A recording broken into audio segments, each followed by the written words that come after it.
General Hospital week of June 30th to July 4th, explosive fires, fractured bonds, and ruthless revenge. Port Charles is a city forever on the edge of eruption, and the week of June 30th to July 4th proves that some flames burn hotter than others, especially when they're fueled by betrayal, rage, and the volatile relationships that define this town.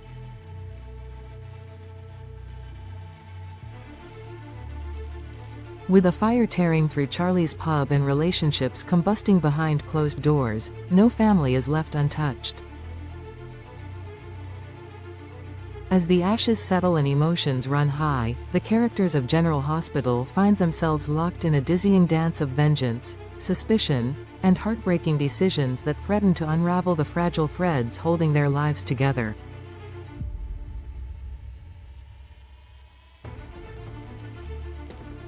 For Natalia Ramirez, what was supposed to be a romantic escape to Belize quickly becomes a personal reckoning.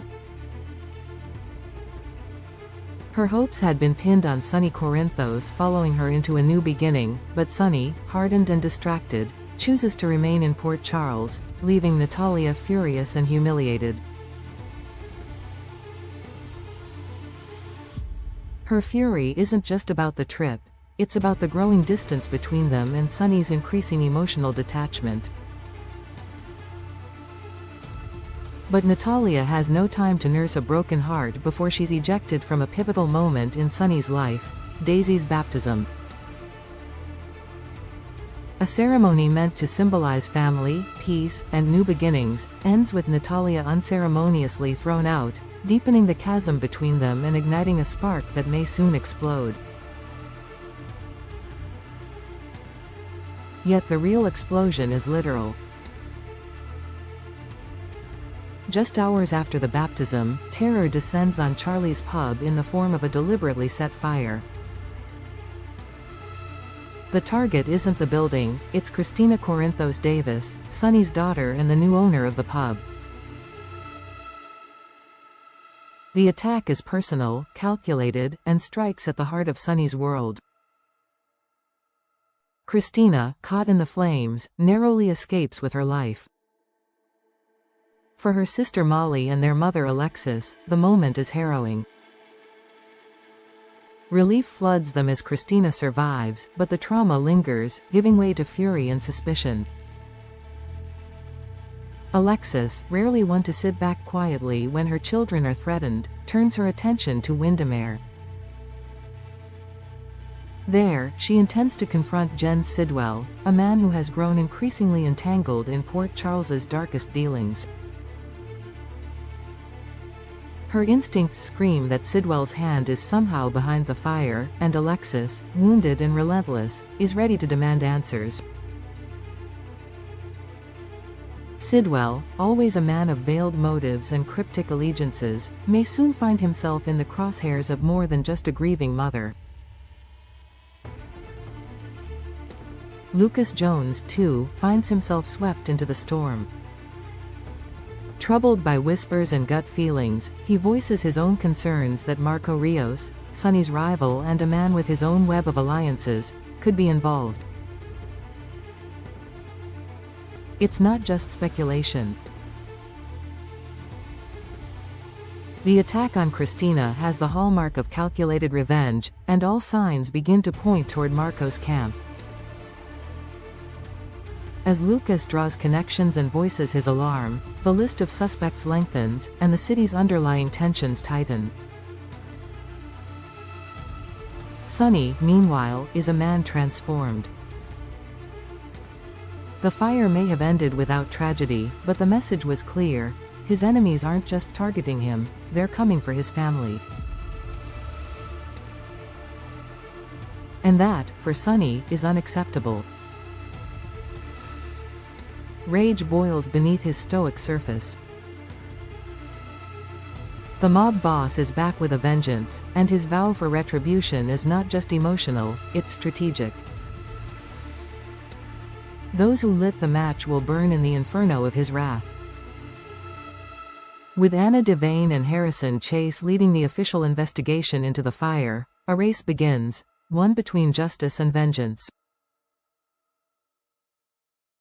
Anna and Chase analyze the crime scene meticulously, but in a city where justice moves slower than the shadows, Sunny may act before the law ever gets close to the truth.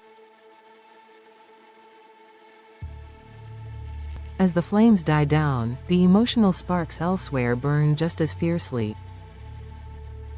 Michael Corinthos, still reeling from Willow's decision to marry Drew Kane, finds himself gravitating towards Sasha Gilmore once more. Their connection, rooted in shared grief, complicated history, and unresolved emotions, offers a fragile comfort.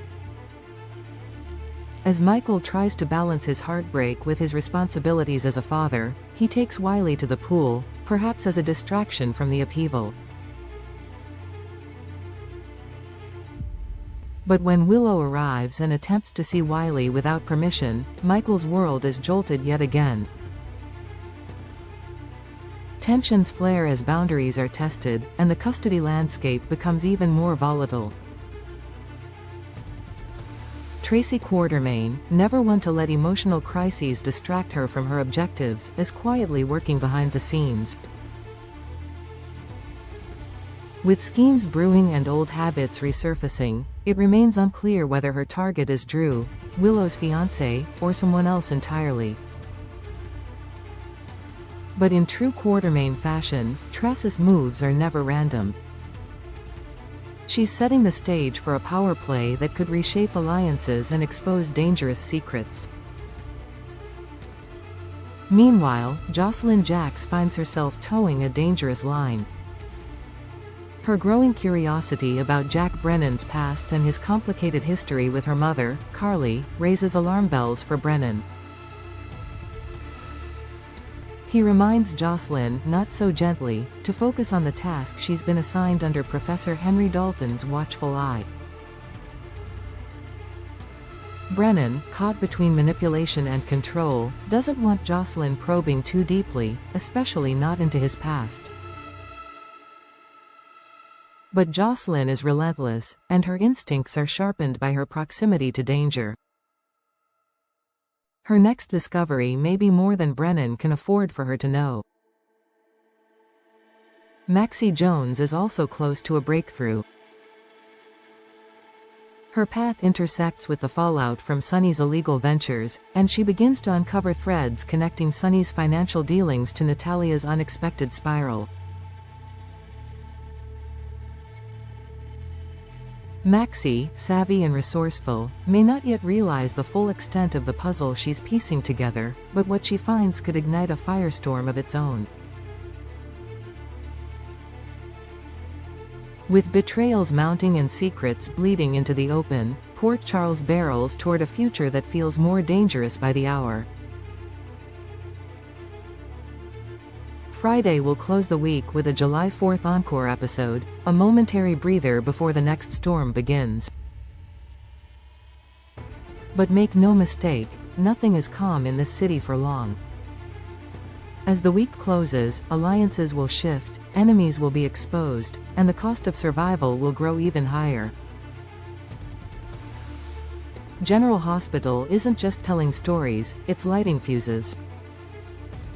And the explosion is only just beginning.